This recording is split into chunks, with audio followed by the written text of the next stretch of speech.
Hello students, তোমাদের সবাইকে আমার এই চ্যানেলে স্বাগত। দেখো, ক্লাস 10-এর জীবনবিজ্ঞানের যে থার্ড চ্যাপ্টার রয়েছে, অর্থাৎ বংশগতি এবং কয়েকটি সাধারণ জিনগত রোগ, এই চ্যাপ্টারটির 7টা পাবলিকেশন টেক্সট বইয়ের যে অনুশীলনীর প্রশ্নগুলি রয়েছে, সেই প্রশ্নগুলির সমাধান তোমরা ভালোভাবে দেখে নাও। প্রথম প্রশ্ন দেখো, বংশগতির জনক বলা হয়, এর সঠিক উত্তর হয়ে যাবে দেখো মেন্ডেল। পরবর্তী প্রশ্ন দেখো, নিচের কোনটি প্রকরণের উদাহরণ? এর সঠিক উত্তর হয়ে যাবে বি অর্থাৎ রোলিং জীব। পরবর্তী প্রশ্ন দেখো, ক্যাপিটাল টি স্মল টি জিনোটাইপকে কিভাবে প্রকাশ করা হয়?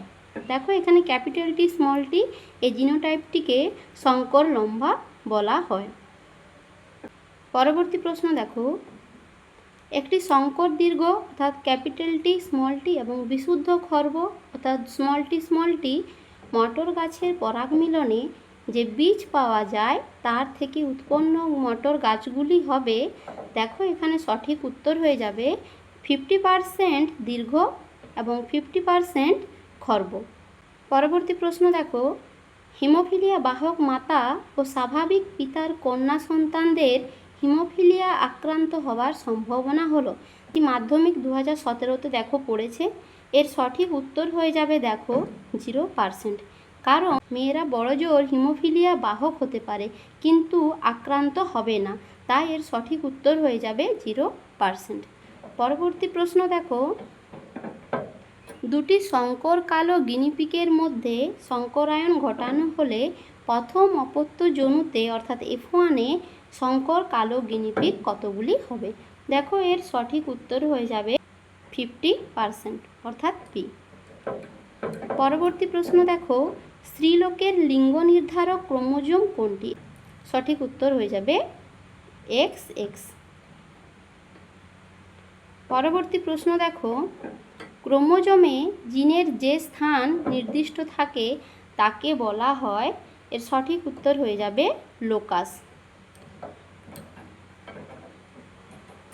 পরবর্তী প্রশ্ন দেখো, কালো বর্ণ ও অমসৃণ লোমযুক্ত গিনিপিগের জিনোটাইপ শনাক্ত করো।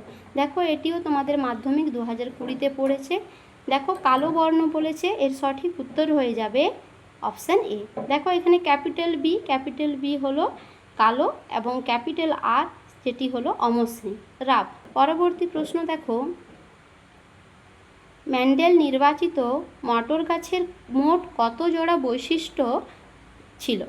দেখো এটি তোমরা সবাই জানো, এর উত্তর এটি হয়ে যাবে 7 জোড়া বৈশিষ্ট্য। তোমরা এই 7 জোড়া বৈশিষ্ট্য খুব ভালোভাবে কিন্তু পড়ে রাখবে। পরবর্তী প্রশ্ন দেখো 11, মেন্ডেলের স্বাধীন সঞ্চারণের সূত্রটি কোন পরীক্ষা থেকে প্রাপ্ত? এটি সঠিক উত্তর হয়ে যাবে দ্বিসংকর জনন। দেখো একসংকর জনন থেকে কিন্তু পৃথকীভবনের সূত্র এবং দ্বিসংকর জনন থেকে স্বাধীন সঞ্চারণের সূত্রটি পাওয়া যায়। সন্ধ্যামালতীর বিশুদ্ধ লাল ফুলওয়ালা গাছের সঙ্গে বিশুদ্ধ সাদা ফুলওয়ালা গাছের পরাগযোগ ঘটানো হলে যদি কোনো গুণটি প্রকট না হয় তাহলে F1 লাল ও সাদা ফুলের ফিনোটাইপ অনুপাত কি হবে? এর সঠিক উত্তর হয়ে যাবে দেখো 1:2:1। পরবর্তী প্রশ্ন দেখো, মেন্ডেলের প্রথম সূত্রটি হলো, একটু আগেই তোমাদের বললাম দেখো এর প্রথম সূত্রটি হলো কিন্তু পৃথক ভবনের সূত্র।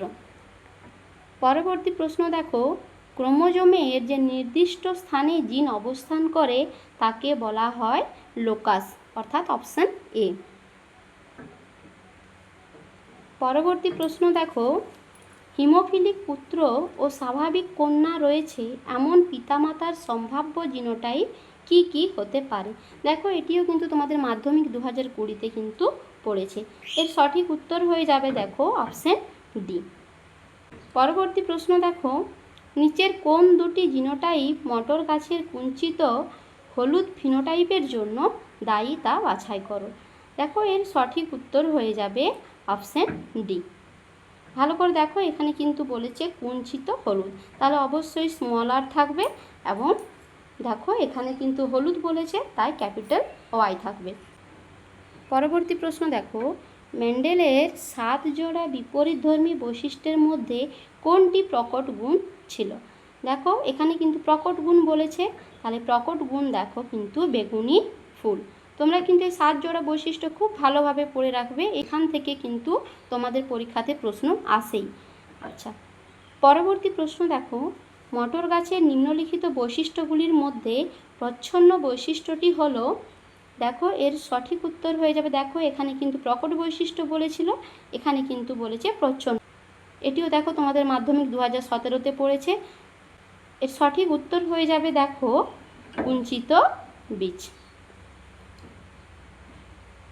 পরবর্তী প্রশ্ন দেখো, ক্যাপিটাল ওয়াই, স্মল ওয়াই এবং ক্যাপিটাল আর, স্মল আর জিনোটাইপযুক্ত মটর গাছ থেকে কত রকমের গ্যামেট উৎপন্ন হয়? এখানে সঠিক উত্তর হয়ে যাবে কিন্তু 4 রকমের। এখানে কিন্তু উৎপন্ন হবে তোমাদের ক্যাপিটাল ওয়াই, স্মল আর, দেখো এখানে capital Y, capital R, capital Y, small R এবং স্মল ওয়াই ক্যাপিটাল আর এবং স্মল ওয়াই স্মল আর, এই 4 ধরনের কিন্তু গ্যামেট উৎপন্ন হবে। পরবর্তী প্রশ্ন দেখো, মানুষের অটোজোমে থাকা জিন দ্বারা নিচের কোনটি নিয়ন্ত্রিত হয় না? এর সঠিক উত্তর হয়ে যাবে দেখো হিমোফিলিয়া। তোমরা জানো এটি একটি সেক্স লিঙ্কড বা লিঙ্গ নির্ধারক ক্রোমোজোম ঘটিত রোগ। হিমোফিলিয়া রোগটির প্রকাশ পুরুষদের মধ্যেই কিন্তু বেশি দেখা যায়, স্ত্রীলোকেরা এই রোগটির বাহক হয়ে থাকে। কেবলমাত্র হোমোজাইগাস অবস্থাতেই মহিলাদের মধ্যে এই রোগটির কিন্তু প্রকাশ দেখা যায়। এই প্রশ্নগুলির উত্তরে যদি তোমাদের কোথাও কোনো অসুবিধা থেকে থাকে অবশ্যই তোমরা কমেন্ট করো, সেই প্রশ্নগুলির উত্তর আমি আরও একবার ভালোভাবে বুঝিয়ে দেব। এছাড়াও তোমাদের যদি এই চ্যাপ্টারের অন্য কোনো প্রশ্ন উত্তরে অসুবিধা থেকে থাকে অবশ্যই তোমরা কমেন্ট করো।